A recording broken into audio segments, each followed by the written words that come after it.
Hi everyone, I'm Myelle. Welcome to my channel. Get comfy, grab your favorite drink, and let's slip into something a little strange. Here on Myelle Tales, I share stories that blur the line between real and unreal.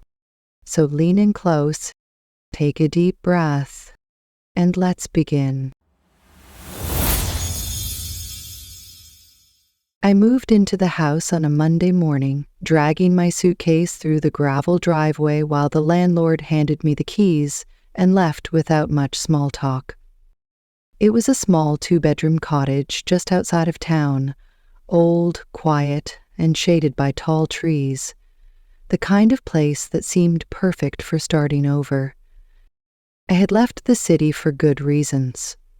A breakup, mostly, but also a longing for silence. I was tired of hearing the hum of traffic at 2 a.m. and waking up to sirens. Here, the only sounds were birds, wind, and the creaking of the house when it settled.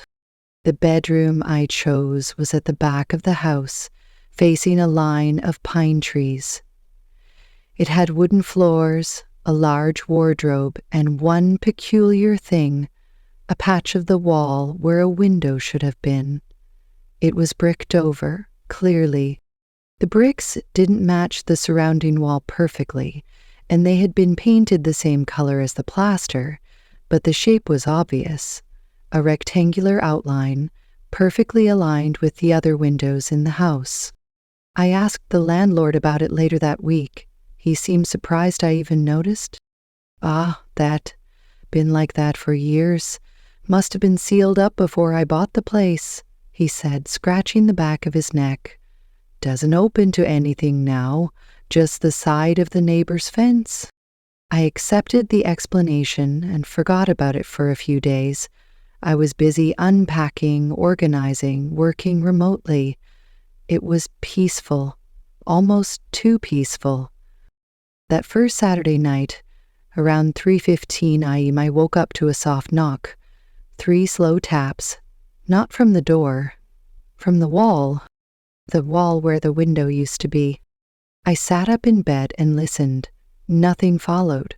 No footsteps, no voices, just wind. I told myself it was a branch, maybe an animal.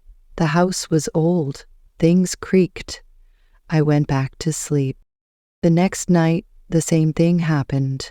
3 knocks, soft, measured, from the same spot. This time, I didn't move. I kept my eyes open, staring at the dark outline on the wall, barely visible in the moonlight. My breath slowed. My skin felt tight, and silence again. I didn't sleep for the rest of the night. I didn't even leave the bed until the sun was fully up, and when I finally did, I pressed my hand to that section of the wall. It was warm. The warmth was odd. The entire room was chilly, the floor cold beneath my feet, but that spot, that one rectangle on the wall, felt like it was radiating low heat. I checked the other side of the wall, stepping outside in my robe and slippers, crunching across the frost-covered grass to the narrow side path. There was nothing, just siding and the neighbor's wooden fence. I leaned in and knocked back. Nothing answered. Back inside, I put my ear to the wall. I heard no airflow, no mechanical hum, no vibration, just nothing. The silence was almost deeper there. That evening, I set my phone to record audio and left it on the nightstand before going to sleep.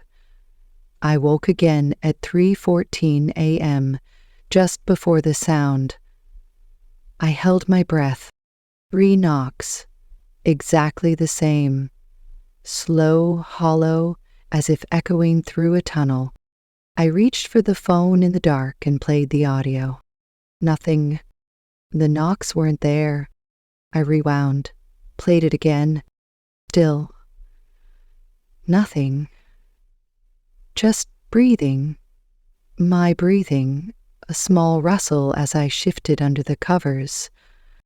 I stared at the wall, the fake window, for hours. At sunrise, I forced myself to get up and pulled the bed away from the wall.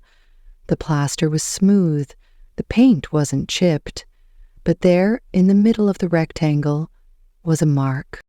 A small circle, like something had been pressed into the wall. Faint, but visible. I touched it. It felt cooler than the rest. When I looked at my fingertip, there was a trace of gray, like soot. That day, I couldn't stop thinking about the mark. I scrubbed it gently with a damp cloth, but it didn't fade. It didn't smear either. It just stayed there, like it had always been part of the wall, waiting for someone to notice. I spent the rest of Sunday in a daze. I opened windows, I lit candles, I played music, anything to make the place feel less strange. But the energy in the room had shifted.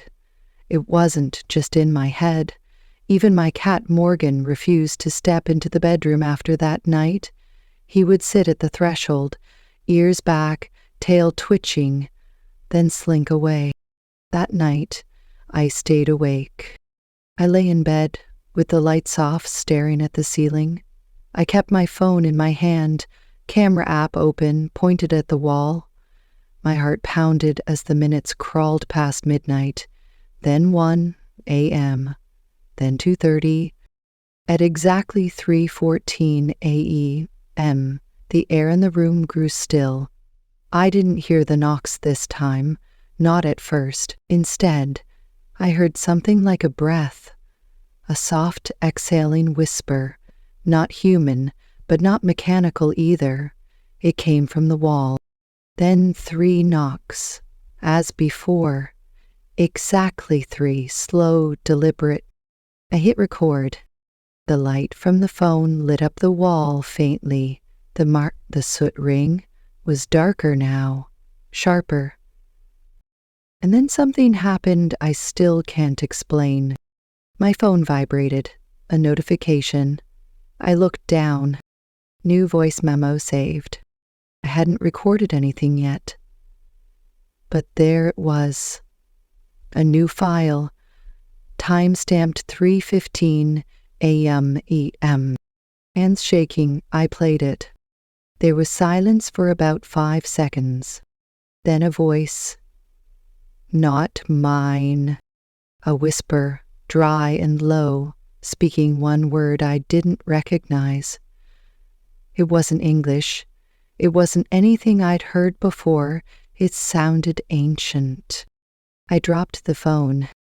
The recording stopped. I didn't pick it back up until morning. When I did, the file was gone, completely vanished. I checked my backup. I checked cloud storage. Nothing. Just like the knocks, the evidence was gone as soon as it arrived. I called my sister later that day. I told her I was having trouble sleeping. I didn't mention the voice. She told me to sage the room. Old houses hold on to things, she said. That night, I lit the sage. I walked slowly around the bedroom, waving the smoke into every corner. When I reached the fake window, the flame snuffed out. No draft, no breeze, just out. And the wall was warm again, but not in a comforting way. It felt like something alive was just behind it. I couldn't stay silent anymore. The next morning, I posted anonymously on a forum for strange experiences. I described the window, the knocks, the voice memo, everything, without revealing my name or location. Most of the responses were jokes. Some called it sleep paralysis. Others accused me of staging a prank. But one reply stood out. It came from a user named Observant1 who wrote, "Check the land records. Houses don't seal windows for no reason, especially not if something came through." It felt like a dare. I didn't know anything about property records, but I called the county office that afternoon. The clerk was helpful, and within an hour I had a scanned copy of the original building permit from 1956. There was a window in that wall, and in 1971, a request to seal it permanently had been filed. No reason given, just sealed due to structural concern. I kept digging. I found a blurry newspaper article from 1970 about a girl who went missing. Her name was Elise Danner, last seen near my neighborhood. Her photo showed a pale face, long dark hair, and a ribbon tied around her neck. That night, I dreamed of her. She stood at the window, not bricked in, just watching me through the glass. She didn't speak. Her face looked calm, but her eyes were wide with something I can only describe as warning. I woke gasping, drenched in sweat. Morgan hissed from the hallway. I grabbed my laptop and searched her name again, this time deeper. There was no closure to her case. No body, no suspects, no motive. The article mentioned a diary found near a creek bed, with the last entry reading simply, "She's behind the glass now." I stared at the wall. I couldn't take it anymore. I went to the hardware store and bought a small chisel and hammer. If there was anything behind that wall, I needed to see it. Logic told me it was bricks. Cold, boring bricks. But my gut said otherwise. That evening, I started chipping away. Not violently, just small taps, enough to crack the plaster without causing damage. The first layer came off easier than expected. Beneath it, old bricks, slightly uneven. The mortar looked brittle. I tapped around the edges of the soot mark, then pressed it firmly. It gave way slightly. I stopped, listened. Nothing. Then I heard the knock. Just one, from inside. I stumbled backward, dropping the hammer. My breath caught in my throat. The knock hadn't been loud, but it wasn't faint either. It sounded intentional. Morgan growled from the hall, a deep, guttural sound I'd never heard from him before. I left the room and didn't return until daylight. When I did, the wall looked untouched. The plaster was intact. My tools were back in their drawer. But the soot ring was still there, bigger now, almost eye level. And beneath it, faintly scratched into the paint, was a word. Eli's. I stood frozen in the doorway, staring at the name on the wall. Elise. The scratch was shallow but deliberate, and I knew I hadn't made it. I hadn't imagined it either. It was there, carved like a signature, a message or a warning. I didn't go to work that day. I couldn't focus. My thoughts spun in circles. Elise, the knocks, the soot, the missing girl, the dream. Every time I tried to dismiss it, something else pulled me back. Something wasn't right. I went back to the forum and searched for the user who had responded to me. Observant One hadn't posted anything since that comment. I messaged them directly, asking what they knew. No reply. That night, I moved my bed to the living room.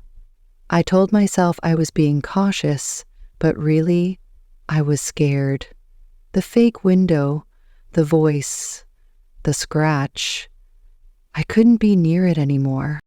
At 3:14 p.m., I heard the knocks. Not from the bedroom this time, but from the living room wall.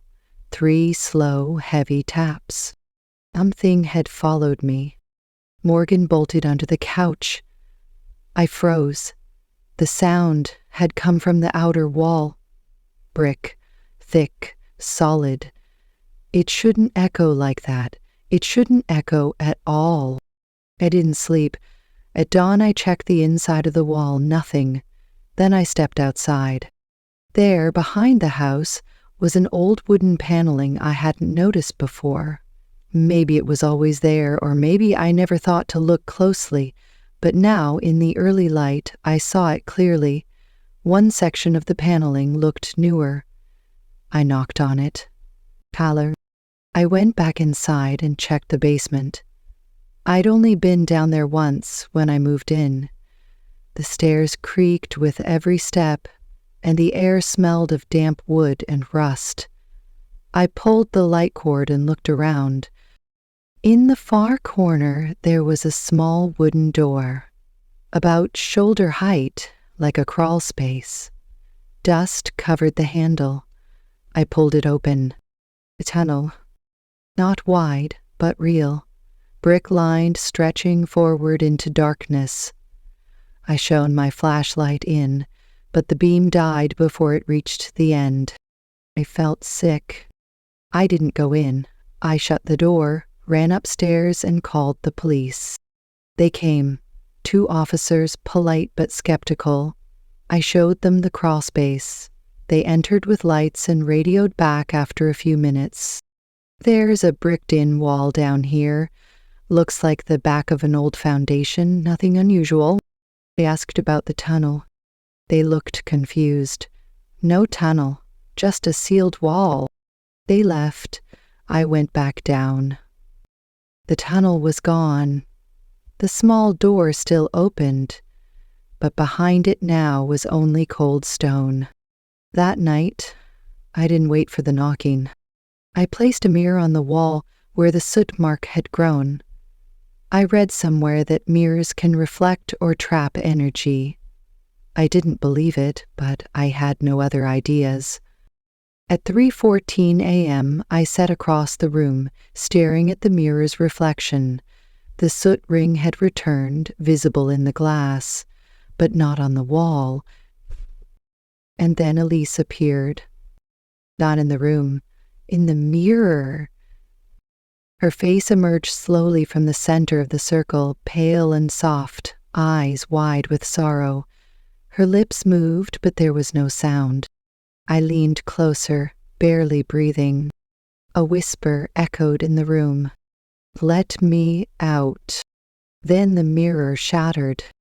Not exploded, shattered from within, like it cracked under pressure from the other side. The glass fell in perfect silence. Not a single cut, not a single shard out of place. Just a pile of glittering pieces at my feet. Morgan hissed and fled into the kitchen. I stood there, staring at the empty frame. The wall behind it was clean. No mark, no soot, no name. But I knew she was still there, and she was closer than ever. 3 days have passed. I haven't touched the frame. The broken glass is still on the floor.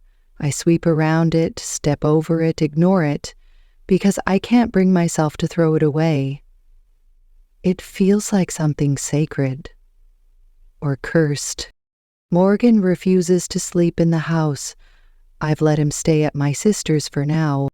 The nights are quiet again. No knocks, no voices, no dreams. But I don't believe it's over. Yesterday I received an envelope in the mail. No return address. Inside, a single photograph. A girl standing at a window, hands pressed to the glass. It was Elise. Same ribbon around her neck, same eyes. The window in the picture was mine, the one that isn't there. And today, I saw something else. A shadow behind me in the mirror. Just for a second. When I turned, nothing.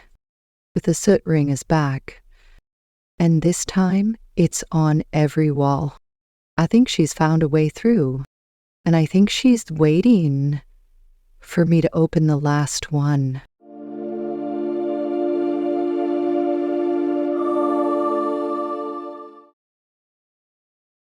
If you enjoyed the story, like, comment, subscribe, and share it with someone who loves a little mystery.